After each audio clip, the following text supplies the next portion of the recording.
My VC fund valued my startup at $0. I used this loophole to force them to buy me out for $20 million. When I started my logistics software company, Routeflow, I was ecstatic to get $5 million in funding from Apex Ventures, a Tier 1 VC firm. Their lead partner, Mark, was charming and promised us the world. But Mark was a shark. Our initial valuation was $50 million. 3 years later, the market was tough, and we needed a final bridge round of funding just to survive. Apex offered another $10 million, but with a terrifying condition. They demanded a 3x participating liquidation preference on the new money. This clause meant that in the event of any sale or liquidation, Apex would get their $10 million investment back, plus 3 times that amount before anyone else, including me, the founder. In simple terms, if the company sold for less than $30 million, I would get nothing. It was a trap. I tried to argue. Mark just shrugged. "Take it or you die, founder. Your equity is worth $0 without us." We were desperate, so I signed. 6 months later, the company stabilized. We received a serious acquisition offer, $45 million from a major competitor. I was ready to pop the champagne. $45 million was great. I owned 20% of the company, which should have been $9 million for me. Mark, the VC, called an emergency board meeting. He delivered the bad news with fake sympathy. "I'm sorry, team. Because of the liquidation preference we negotiated, the first $30 million of the sale goes directly back to Apex. After expenses, the remaining $15 million is divided among the rest of the shareholders, which means you, the common shareholder, gets $0. Mark was right. Our initial valuation was $50 million, but Apex's liquidation stack, the money they were legally entitled to take out first, had grown so large that my equity was worthless. They had successfully structured the deal to give me a founder's title with $0 payoff. My 5 years of work resulted in a $0 payout. I was heartbroken. I realized I hadn't been building a company, I had been building Mark's payout. I called a high-stakes M&A attorney, Ms. Reyes. I told her the whole story, emphasizing the brutal 3x liquidation preference. Ms. Reyes listened patiently. Then she smiled. "Mark is greedy, but he's sloppy. He structured the liquidation preference perfectly, but he made a huge, non-standard mistake in the right of first refusal clause. That mistake is worth $20 million to you." The ROF is a standard clause that allows the existing VC to buy shares before an outside buyer. How did the tiny non-standard wording I insisted on adding to the Right of First Refusal agreement, which Mark overlooked, give me the power to force Apex Ventures to buy back my 20% equity not at the company's fair market value of $0, but a vastly inflated price of $20 million, just to save the company? Ms. Reyes explained the fatal mistake Mark made. The standard right of first refusal clause states that if an outside party, the $45 million buyer, offers to buy a founder's shares, the existing VC, Apex, has the right to step in and buy those shares at the same price and terms as the outside offer. However, in our bridge round agreement, I had quietly insisted on adding a single, seemingly harmless phrase to the ROFR definition of price. Mark had written, "The purchase price shall be the value negotiated in the third-party offer." I had added, "The purchase price shall be the value negotiated in the third-party offer, which, for the purposes of Apex's exercise of this ROFR, shall be deemed to equal the founder's pro rata share of the total acquisition price." It was technical jargon, but it was gold. My pro rata share of the total acquisition price was 20% of $45 million, exactly $9 million. Mark had agreed to this because he thought the $45 million sale would never close due to his massive $30 million liquidation preference. He believed my 20% equity was mathematically worthless, so he didn't care what the ROFR formula said. He was focused on getting his $30 million first. I was focused on how he got it. We executed the plan. First, we went back to the $45 million outside buyer. We asked them to make a separate, parallel offer just from my 20% founder shares. The buyer, knowing my shares were technically worth $0 due to the preference stack, offered a nominal price, $100,000. Then, Ms. Reyes filed 2 separate documents with the Apex Ventures board. The formal offer from the outside buyer for the company, $45 million, and a formal notice that I had received a $100,000 offer from my 20% shares, triggering Apex's right of first refusal. Mark laughed. He told the board, just exercise the ROFR and buy his worthless shares for $100K. Then we'll approve the $45 million sale. But when the Apex legal team looked at the ROFR clause, they froze. If Apex exercised the ROFR, they were legally required to follow the definition of purchase price that I had inserted, 20% of the total acquisition price, $45 million, which equaled $9 million. Apex was faced with a nightmare scenario. Option A, don't exercise the ROFR. The outside buyer gets my 20% shares for $100,000. The buyer then votes against the $45 million deal, and Apex loses their entire $30 million liquidation preference payout. Option B, exercise the ROFR. They secure the deal, but they must buy my worthless shares for $9 million cash out of their own pocket. Mark was furious.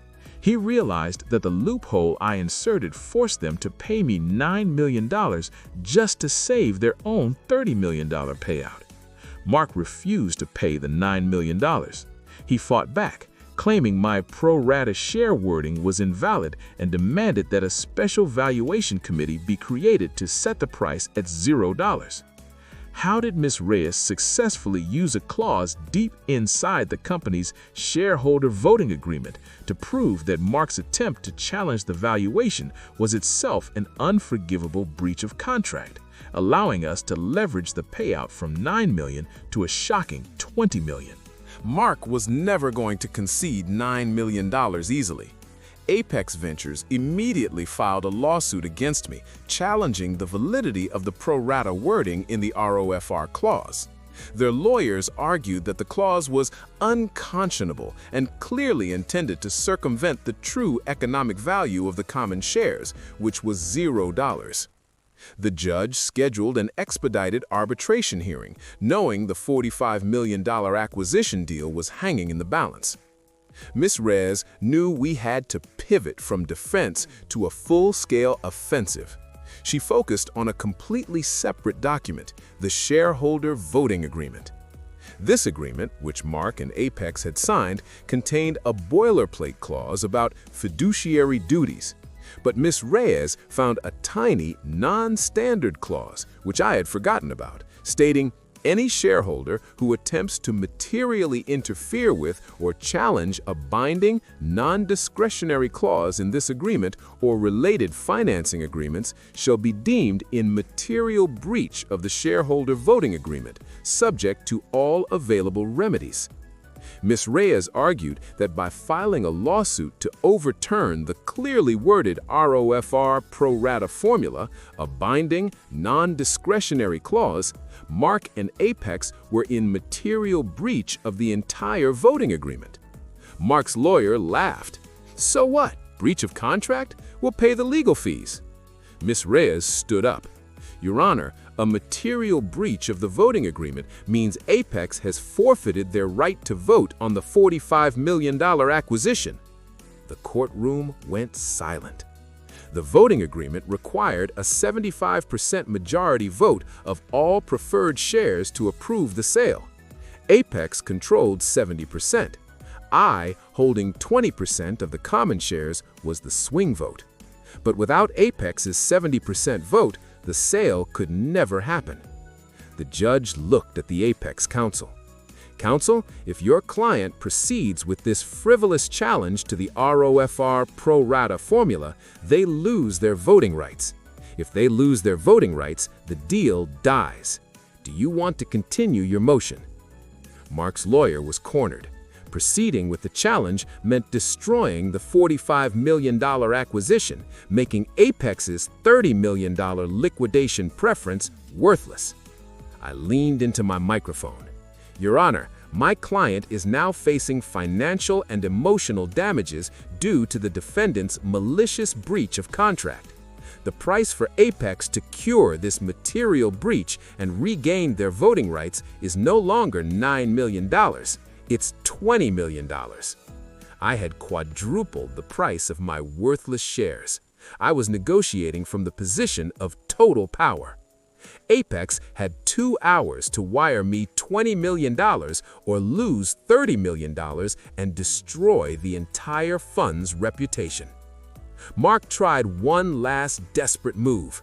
He offered to pay the $20 million but demanded a lifetime non-disclosure agreement, NDA, to bury the entire story. What single ethical demand did I make in return for the NDA that ensured Mark would never be able to manipulate a desperate founder again, and how did I make sure the entire VC community found out exactly what he did? Mark's lawyer frantically requested a 5-minute recess. He knew Mark had 2 options: lose $30 million and destroy Apex Ventures' reputation, or pay the founder, me, $20 million for shares they had valued at $0. 20 minutes later, they returned. The lawyer was defeated. Your Honor, the defendants agree to the settlement terms. They will purchase OP's shares for $20 million and cure the breach of the voting agreement. The deal was done. I successfully forced a Tier 1 VC firm to buy me out for over 4 times my original equity value. The $20 million was wired to my account within the hour.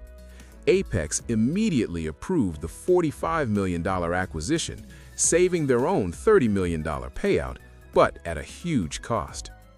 Mark made one final desperate request. He demanded a broad, lifetime non-disclosure agreement, NDA, to bury the entire story of the liquidation preference trap and the voting agreement breach.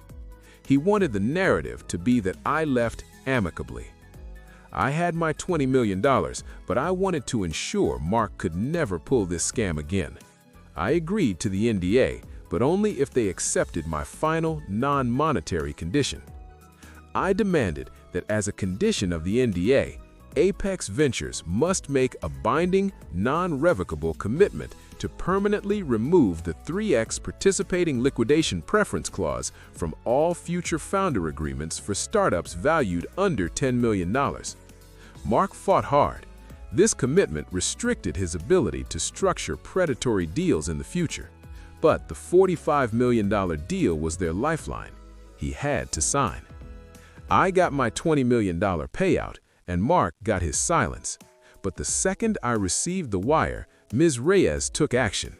Since the NDA only covered me, Ms. Reyes, acting as a concerned legal advisor, spent the next week briefing key journalists at TechCrunch and the information on the unusual and legally complex terms of the settlement, focusing on the massive $20 million premium paid for common shares. The articles never mentioned Mark by name, but they detailed the unprecedented price paid to cure a voting agreement breach caused by a predatory liquidation preference. The entire VC world immediately knew what Mark had done. His reputation was ruined, not by me, but by the undeniable numbers published by the press. The lesson is this: in startup funding, the liquidation preference is the most dangerous clause. It can turn your company's success into your personal failure. For founders, never agree to a participating liquidation preference above 1x, and always scrutinize the right of first refusal clause. That tiny piece of legal jargon was my $20 million insurance policy. For investors, greed is sloppy. If you're going to manipulate the cap table, Make sure your voting agreement doesn't have a loophole that hands the keys to the entire company back to the founder.